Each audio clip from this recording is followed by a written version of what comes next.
त्या 30 मीटरमध्ये पहिल्या 2 तासात पार्किंगचे कुठले चार्जेस नकोत. पहिल्या 2 तासानंतर तुम्ही पर तासाला 25 रुपये चार्ज घ्या. 25 रुपये चार्ज करायला हरकत नाही. जो सकाळी कंपनीत हॉटेलमध्ये ऑफिसेसला येतो तो रस्त्याच्या कडेला गाडी लावतो.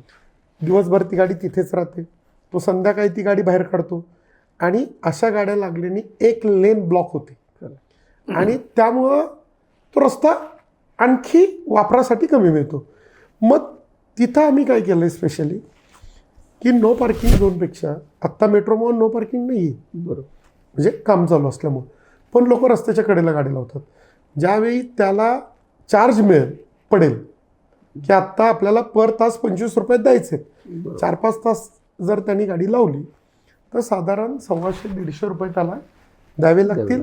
त्यावेळी तो रोज तेवढे पैसे देणार नाही आणि त्यावेळी तो 30 रुपयाचं तिकीट काढून मेट्रो नेईल.